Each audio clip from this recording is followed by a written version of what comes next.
Well, good afternoon. I'm Storm Team 3 Chief Meteorologist Scott Roberts alongside meteorologist Hannah Evans, and this is a brand new endeavor here for us at WSAV. It is the Storm Team 3 Weatherwise podcast where we're going to be talking about all kinds of things with weather, things going on in the local area, things around the country, and sometimes even the world. Definitely some notable things happening for us recently in the weather. We've had definitely some hot weather. How have you been surviving? I've been good, I guess. You know, my cat loves being outside, so she's still laying out there, but I'm an inside person. Yeah, sometimes my cat likes being outside too, and sometimes I get worried. He doesn't want to come in. It could be 100 degrees outside, and he's just rolling around in the sun like there's no tomorrow. No, that's how my cat is. And I went out and touched her, and she was steaming. So I literally picked her up and brought her back in. Yeah, they're just kind of fighting, not wanting to really come back into the air conditioning where it is safe. And we've definitely been dealing with a pretty interesting setup in the southeast, giving us all that heat that we've been dealing with, well above normal temperatures. We made it to 100 degrees the other day for the first time in several years, since 2022. And we've had a pretty strong, what we call a heat dome setting up across the southeast. Hannah, why don't we break down the graphic that you worked on a little earlier to kind of explain what's going on with why we've been so hot. So we had high pressure build in and was basically kind of sitting right over us. So as it was sitting either right over us or just to the east, we were seeing the winds blowing around that high pressure system. And as they were blowing around, they were pulling from the south. So as we were pulling from the Gulf, we were kind of seeing the very hot and humid conditions coming into the region. And the difference about this one versus other heat dome setups we've seen in the past, this one kind of sat over us for a very long period of time. So we saw a couple days where the heat index value was well above 110. Yeah, no doubt about that. We actually had some peak heat index values approaching 120 degrees for us at times. And also in this type of setup with the heat dome, you get a lot of sinking air. So that suppresses the any kind of storm development for us. And with that, then that's when we really get those hotter days when there's no thunderstorms to help to cool us off. Thankfully, we're kind of breaking from that pattern now. But we're still heading into August. We are. So expect more hot days ahead, probably. Yeah, definitely seeing some of those hot days. On Monday, we did make it to 100 degrees, upper 90s for us. And in the past few days, some of our inland areas got into around 104 degrees, I think down in Baxley with heat index values over 110 degrees. And that's the kind of heat that can be especially dangerous if you don't take precautions. So stay cool and hydrated. And there we go, the first 100-degree day since 2022. I think it was June 22nd or 23rd, 23rd of 2022. So it's been a long time. It takes a lot for us in the southeast to really get this type of extreme heat by the coast. Inland areas, there's no doubt about it that you can get the hotter temperatures. I lived up in Augusta for a number of years, working back in the several years ago. And when I moved there, I still had the same car that I had in high school, and I didn't realize how hot it actually got in somewhere like Augusta, where the first summer I was there 100 degrees for several days in a row, and I was actually able to kind of watch the paint melt off of my car over the course of the summer, and it looked pristine earlier in the summer. It just gets so stagnant when you're a little bit further inland. I did hear that. They talk about Atlanta versus Savannah, and they just say Atlanta's so hot just because you don't have that coastal. We have the coastal breeze here. We have the sea breeze. We see thunderstorms in the afternoon a lot of times because of the sea breeze, so they don't really have that there. Yeah, definitely. So we're thankful that we are at the coast where we do get the sea breeze coming in to help us out a little bit as far as cooling us off. Water temperatures are in the 80s, so either way, we are starting to break from that pattern a bit for us. Past few days, big changes in our pattern. So we've been starting to see the rain chances increase again with isolated storms coming back into the region. I think Saturday, Sunday, Monday, really no chance of rain. That's why we did get so hot, but it's past 7 days, seen around 2 to 3 inches in some spots, especially up toward the low country, south of Savannah as well. But either way, the rain that we're seeing is kind of helping the heat. And we've actually been seeing a lot of rain so far this year, Scott. Yeah, we really have. We did have some extremely dry periods earlier in the year where we were well below normal for our rainfall, but that has definitely changed for us year to date. This is for Savannah, and in the past few days, we've missed out on, at least at the official reporting site, which is, of course, the Savannah Hilton Head International Airport, missing out on some of that heaviest rain. We had some flooding that came in with the storms earlier in the week on Monday, coincidentally, when we did have some of those hottest temperatures, heavy rain for us on Tuesday, but not making it in the Pooler area itself, at least at the airport. So we're still running a little bit below normal compared to normal, a little bit below normal compared to normal. That kind of makes sense, doesn't it? Yeah, Definitely. yeah, okay. But either way, we have made up a lot of ground this year where we were running 6 and 7, 8 inches, almost a foot below normal, like half the amount of what we were supposed to get as far as rainfall. So definitely some big changes, big improvements with that. So as far as the drought, there it is. Yeah, we're nice and saturated, so everything's looking good. We just have to start to watch now because I know we've been seeing it the past couple weeks where we have been seeing like flood advisories, flood warnings and stuff just because of we already are really saturated. Yeah, so in this type of situation, does not take much for us to have us to get flooding conditions. And one thing that kind of hurt us the other day when we had the extremely heavy rain here in Savannah, all that rain was coming at the same time as high tide. So it took a little bit of time for it to drain out of the city. But once the tide started to go out, conditions improved very, very quickly for us. But with more rain in the forecast, especially for this weekend when a cold front's moving in, we're probably going to be dealing with some flooding around the area for us. So that's something that we'll have to continue to watch out for.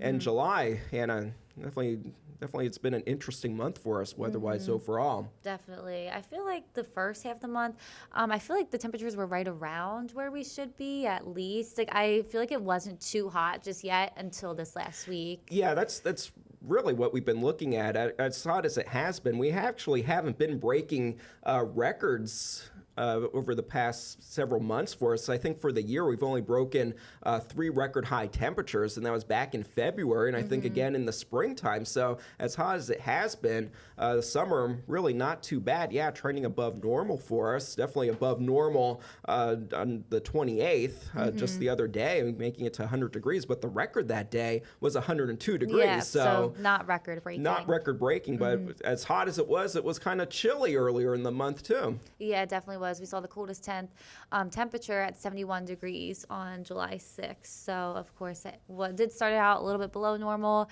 Then we started inching to above normal. And it looks like if we look to August, it is trending just a little bit above normal for us. I know a lot of people don't like to hear that, but yeah, but it's still summer. It's still summer, so we do expect some of that to be an issue for us. That heat, it wouldn't be a summer if we didn't have the heat here in the South, and that's what we are going to be definitely dealing with. August is a month where we do actually start to cool off. The peak normal average high temperature in mid-July is 93 degrees. Yes.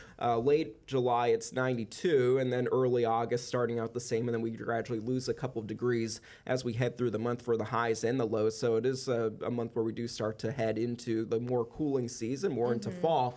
So it is something to look forward to. It does make 100-degree days a little bit less likely. Not impossible for us. The records are still well into the triple digits for the basically next couple of months for us. But the further into closer to fall you get, the harder it is to get that type of situation to set up. I definitely think August is still summer, so I'm assuming we're still going to be seeing very hot days. Oh yeah, there's no doubt about that. The football teams are starting to do their preseason practices, and they're being very careful because it's been so humid. A lot of them are doing those practices, talking to Joey, where they're getting them done early in the day, like early morning hours before it really becomes an issue for them. Well, I heard that there was a track meet this past weekend when it was really hot, and they kind of split it up where they did a few hours in the morning, they took the afternoon off, and then finished it in the evening. That's something. That definitely says something there, how bad it's been as far as all that heat. And it's really the humidity. It's not necessarily the heat, it's that humidity. The higher that level is, the higher the dew point is, the harder it is for your body to cool off, and you start to get your body temperature rising above normal, and you get into the range of 103 degrees. Your body basically starts to shut down. and at that point you need medical attention. So so definitely take precautions in that heat, and that's exactly what they're doing, and rightfully so. That's how I felt when I did that hot car story. The hot car, yeah. Tell us more about the hot car. I did a story sitting in the hot car. I did it at the fire station, though, so I wasn't alone. The firefighters were there with me. But I sat in the hot car, windows closed, sealed up. I was supposed to do it for an hour, but after 30 minutes, when he came and checked my blood pressure, and I was dripping in sweat. He was like, the firefighter, he was like, "You have to stop." You're done. What was the highest temperature in the car that it got I think up to? it got to like low 100s, but also it was a humid day as well, so it was humid in there, and then also no air. Yeah, no air movement at all at that point. What was the temperature outside? I think outside it was like 90. So that's a pretty big difference. So probably about a 15-degree rise in a half an hour just from being in the closed-in space. And I started to feel dizzy too. So I was like... So you were really feeling the effects of the heat more than just your blood pressure rising, and some of that was probably stress-induced. Yes. So yeah, I just think it's important to not leave anyone in hot cars, kids, pets. Also the story on the dog walking, not walking your dog in the heat of the day can burn their paws. Dogs can have heat stroke as well, that kind of thing. Yeah, so definitely be careful. Definitely be careful. So yeah, everyone needs to stay hydrated, and definitely don't forget the kids in the back seat, like you said, because kids even have a harder time than an adult to cool off. Kids and pets, because their bodies aren't developed yet. Right. They don't have, as adults, they don't have the same type of or we regulation. Oh, sure, and then we know to that we need to get out of a space like that. We know that we need to stay hydrated and get it to a cooler place in a situation like that. So yeah, kids aren't necessarily in that same. Certainly, pets certainly aren't in that same category. That's why I'm always so worried about Nala. And then you said your cat sitting outside for so long. I'm like, can you come inside, please? Because I'm getting nervous. Yeah, and I see some of the neighborhood cats doing the same thing out in the sun. I saw it 2 days ago. A neighbor cat just laying there in the sun. It's like a ragdoll cat too. All that fur. Oh yeah, that has to be. Yeah, that's not what you want to wear at all. No. Yeah, wear light, loose-fitting clothing, not a fur coat. No, definitely. in the heat like we've been dealing with now. Now, as hot as it has been for us locally, things are starting to heat up a little bit. And another thing that we watch in our forecasts this time of the year is when we really need to start watching out for the tropics. It's been quiet, but we are starting to see some signs of life in the Atlantic. We've had 3 named storms so far this year. We did have one in the Gulf a couple of weeks ago that had the potential to become a tropical storm or a tropical depression or a tropical storm. Dexter would have been its name. So we haven't had the D named storm yet.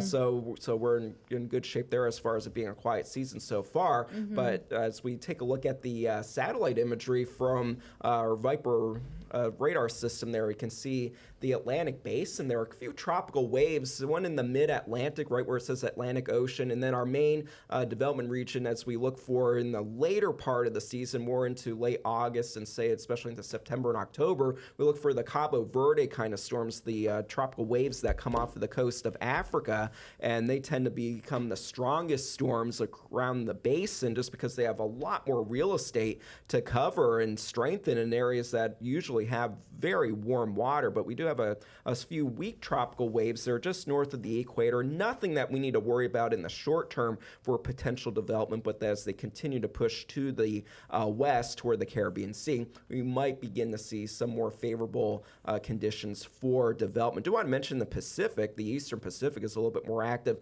South of Mexico, there are a couple of areas that they are watching for potential development, and a system that is pushing toward Hawaii.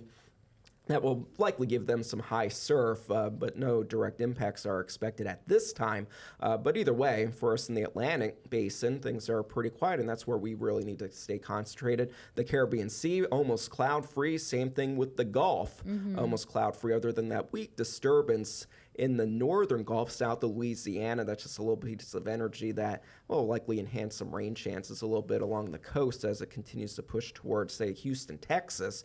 But either way, things are fairly quiet for now. And part of the reason for that, Hannah, water temperatures. We've been talking about that over the past few weeks, that they haven't been a huge issue for us. No, definitely not. We've been right around normal, correct? I know last year we were like well above normal. Yeah, but either way, temperatures in the mid 80s, that is enough to get tropical development. That's warm enough for us to get the convection that you need for storms to develop. It's the fuel that the tropical systems feed off of, and we're in pretty decent shape. It's warm, but it's not as warm as what we've been looking at over the past several seasons, where water temperatures were like bath water all across the basin. But if you look at the compared to normal, unfortunately, the data that we get for this is only available in Celsius, but it still tells the story. The darker colors are more different from what we would expect from normal. So the brighter oranges and reds are the much warmer waters. If you notice, we're in the equator, where we typically expect the warmest water, actually trending a little bit below normal just off of the coast of Africa. So that would help to limit some of the development that some of those tropical waves that we are tracking right now would be able to have. And also another area that we look for development, at least this time of the season, is definitely in the Caribbean Sea. And Hannah, look at that. We're looking at whites and blues there, so that's close to normal. Yeah, let's keep it that way. We definitely want to keep it that way for us. And some of the warmest water has been, or at least compared to normal, has been in the North Atlantic between, say, the Carolinas and Bermuda, a degree and a half Celsius above normal. But that's not typically an area that we look for tropical development. We would be. Oh, go ahead. No, even the Gulf. Yeah. It's right around below normal, because a lot of storms, they develop off the coast of Africa, then they go into the Gulf and just fuel even more in that Gulf. So, and that's when you get the hyperactive type of seasons and the rapid intensification. That's where Helene intensified before. Exactly, and that water, Helene last year was dealing with very warm water. We had water temperatures over 90 degrees for areas just off of the west coast of Florida, especially down in the Keys. I think they had some record water temperatures last year and the year before, where I want to say I feel like I saw some numbers where they had water temperatures that were like 99 degrees. Now, it's probably shallow water, not in the open sea, but still, it takes a lot for ocean water or Gulf water to warm up that much. But we're not looking at that this year. So we're looking good to go. Hopefully. At least for now. At least for now. The season definitely could end up being back-end loaded. We had a lot of Saharan dust earlier in the season, and of course that helps to dry out the atmosphere and really suppress the development of storms. And we do see that activity typically settle down as we do go into the later part of the season. Early on in the season, we do look to the Gulf and the Caribbean and just off of the east coast of the U.S. for development. But in August, Hannah, we start to see that development region, that main areas, creep a little bit further to the east as conditions start to warm up. Yeah, definitely. So we're really just going to continue to keep an eye out on this. Either way, though, this development graphic isn't set in stone, because I know last year the storms that we did see in August didn't exactly follow this trend, but it's just something that we use as, kind of a tool to see where they might develop. Yeah, like a good first guess on when we could see some storms developing based upon history. Yes. But with our next graphic, we also look at the Colorado State's forecast, the Colorado State University. I did want to mention that this actually decreased this month. They update it every month. They decreased their numbers this month based on the activity. Yeah, I guess usually based upon the current activity and looking at some of the parameters that we use to find and to determine how active a season could be. If we're in a La Nina versus an El Nino pattern, how warm the waters are, which would be determined by that pattern with the El Nino Southern Oscillation, how much dust is in the atmosphere, and how much wind shear is in the atmosphere. Wind shear is a change in wind speed with height, so from the surface up to several thousand feet. And if you get very strong winds several thousand feet above the surface, the storms are going to get torn apart. And we're seeing some of that stronger shear over the Atlantic and into the Caribbean, at least on average through the season so far. So that's part of the reason why they've lowered their forecast. So if this comes to fruition, we're likely looking at a pretty close to average season in the Atlantic. Yeah, Definitely a nice change for us. It is, because I know last year the major hurricane on this was 5, so down to 3. It's looking good. Yeah, so 3, but even with that, we always want to stress that it only takes one storm for it to be a bad season locally. So despite us having a lower forecast overall, it still could, it only takes one for it to be bad, and if you're not prepared, it could be even worse. So that's why it's always a good idea to be prepared, have your house prepared, have your kit ready, know where you would need to go if you need to evacuate, and do want to kind of plug our WSAV Hurricane Ready guide that you can download from wsav.com/Hurricane Central. There you can find a link, and it has all the resources that you need to get you and your family ready for the remainder of the hurricane season, because it's never too late to, well, it could be too late if a storm's coming, but now's the time to definitely get ready and be prepared, so you're not in a panic when it is in that time frame where it could be too late. So right now, not too late. Right. Get out there and get your non-perishable things. It's nice and quiet now. Nice you have and time. Quiet. Get some bottled water and everything ready, and maybe map out a route where you would go. Especially if you have any family members with special need, you have pets. That's all things that you need to think about, and our guide will definitely help walk you through what you need to do. Definitely. So with that, we are also. We were looking ahead with our last hurricane season, or the current hurricane season, but we want to look back at the past hurricane season, where we had 2 impactful storms here in the coastal Empire and Low Country.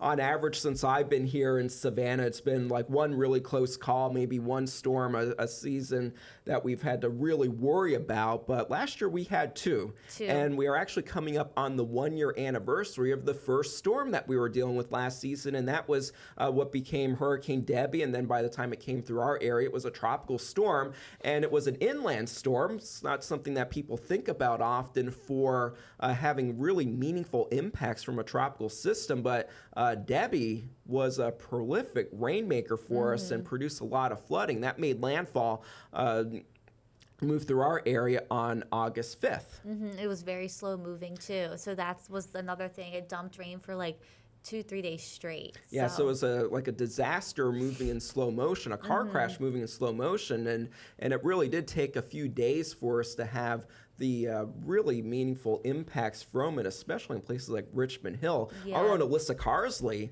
her neighborhood was inundated with water, and we were all concerned that water would get into her house. She was lucky. She was lucky. But not everyone was lucky down in Richmond Hill. Yeah, and they're kayaking in the streets and stuff. Yeah. Basically couldn't do anything. Couldn't do anything. There was stay in your house. Nothing you can do at that point unless you have a truckload of sandbags all ready to go, and most people don't have the space to store, hundreds and hundreds of sandbags that you need to stop some river water from rising. It was the Ogeechee River that caused the greatest issues down there because of all the inland heavy rain that they had. We want to take a look at the particulars with Debbie when it was a hurricane making landfall in the Big Bend region of Florida, similar to what Helene did, but that did make landfall as a Category 1 system. 80-mile-per-hour winds were associated with Debbie as it did make landfall in the Big Bend. So that's just to the east of Tallahassee. So really a sparsely populated part of Florida, especially along the coast.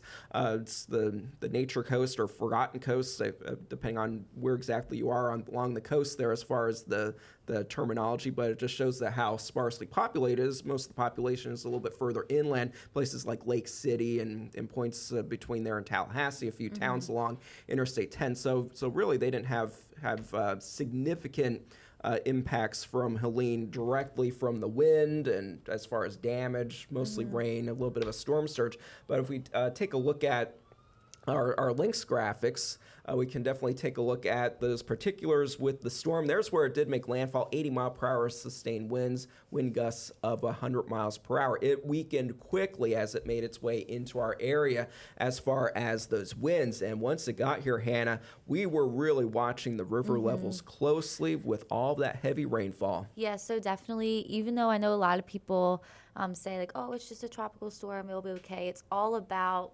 kind of what storms do. This one was very slow moving, so we knew it was going to have a great impact on us. Tropical storms are still dangerous, something to take seriously anyway, but this one was so slow moving, dumped rain for 3 days straight. We had the tropical storm force winds as well. And then Debbie impacted us for a week or 2 weeks, 3 weeks after, just because of this flooding. We were continuing to watch this flooding forecast for weeks after Debbie, because the rivers just kept rising, because, it was finally catching up with all the water that we got from Debbie. So, I mean, even though tropical storm, whatever, people try to say like it's no big deal or whatever, this still was a big deal with the rain, Absolutely. the flooding, because flooding's a huge thing. And especially, of course, the Ogeechee was one of our main concerns. The Canoochee, the Ohoopee, and even the Altamaha all rose to at least major flood stage at one point or the other. But the Ogeechee at Richmond Hill, we had significant issues because of that water slowly coming downstream. But in the Richmond Hill area between US 17 and the coast, it is a tidal zone. So the water was fighting currents. So that slowed it down. You had the tide pushing in as the flood waters are trying to come downstream. So that really caused that river to rise, and it stayed high for several days. The old record, the gauge, the river gauge, I should say, is right by the US 17 bridge. So Ogeechee Road, right there by the bridge, that's where the measurements are taken. The old record was 7.2 feet. And that's a little bit higher than normal. The river is usually at high tide around, say, 4 and 5 feet. So the record high, 7.2 feet, was definitely topped by this event at 10.15 feet. So over 10 feet. So really, in the grand scheme of things, just because of how low-lying places like Richmond Hill are, it didn't take a significant rise in the river. Yeah, because it's so flat and so low-lying, sure, it was a significant rise because of the areas of that were inundated that are usually dry, but only a couple of extra feet of water made all the difference, with that water making it into neighborhoods and causing very significant impacts for many neighborhoods where it took them weeks, if not months, to clean it up. Also, it happened it happened it happened a few days after. So Debbie happened on a Monday, Tuesday, Wednesday, I remember, like a 3-day thing. And this didn't start reaching the neighborhoods. I remember Alyssa posted something on like a Friday evening where the water started to come into the streets. Right. So it was a few days after. And then I think in her neighborhood, it was like over the weekend where it was like at Saturday, its max. Sunday, yeah. So it was even like almost a week later that they had to worry about this. Yeah, so it takes such a long time for that rainwater to make its way to the coast as it trickles into all the creeks and streams. But as far as what we looked at as far as the rainfall from Debbie, this was over the 3 days that we were dealing with that system moving through. Many locations west of I-95 received over a foot of rain. And a lot of that was in the basin for the Ogeechee River. Notice that those bullseye up into Effingham County, into Screven County, the Ogeechee River is right on the southern south, I guess you can call it the southwestern side of Effingham County, running right into Bryan County and then emptying out in Richmond Hill at the coast. So that's why we had the greatest neighborhood flooding into Richmond Hill. Also, a few Chatham County neighborhoods in the Georgetown area near the Ogeechee had some issues, but not quite as widespread as what we had down into Richmond Hill. Yeah, it was so as far as those actual totals, Beaufort actually did get the most, but Beaufort being an island, it's able to drain off very quickly. Yeah, I was going to say the low country up there, Hilton Head, Beaufort, they did get the most rain out of the area, but they are not inland. It's an island. So so that definitely helps them out with that. And it was a wind maker for us a little bit. It was enough that it was still a tropical storm when it came through. Savannah Airport got the most, 55. Same thing with South Tybee Island. These are way less than Helene. Helene was our big wind maker. Of course. But still, tropical storm force winds. When you're trying to drive, I remember trying to drive in during Debbie at night. It's hard to see because of the rain, and it's also very windy. So it was still impactful. Yeah, definitely. And we definitely don't want anything like this again. But we definitely will be watching everything as we do head through the rest of hurricane season, especially as we do more of these types of broadcasts for you on the digital sphere of things. We'll be able to really dig into more of some of what we are seeing in the tropics. And once we get closer to when Helene came through, we'll do a 1 year look back, similar to what we did with Debbie. And that one, we had a lot of wind damage across the area, especially into middle Georgia. Power outages for weeks. Yeah, it's one of those situations that it shows that it only takes one for it to be a bad season. In this case, last year it took two for it to be a bad season really bad for us season. locally. But we definitely would hope that things continue as far as being a quiet season. Trending quiet, yes. Trending quiet. That's what we like to see. And of course, we will have more updates and definitely want to circle back to that hurricane guide that we do have. You can download that wsav.com/hurricane central, and there you can find all the things, all the information that you need to know to be safe and be ready for any type of tropical system as it moves through. And of course, where can you find the latest forecast, Hannah? wsav.com/forecast. All right, you can get it there, and we'll have updates, and join us on the main broadcast for WSAV News 3 in the morning, noon, and night time frames. And on our social media. There you go. Yeah. So I think that's it for our inaugural edition of what's called our first episode. Storm Team 3 Weatherwise. We'll see you next time. See ya.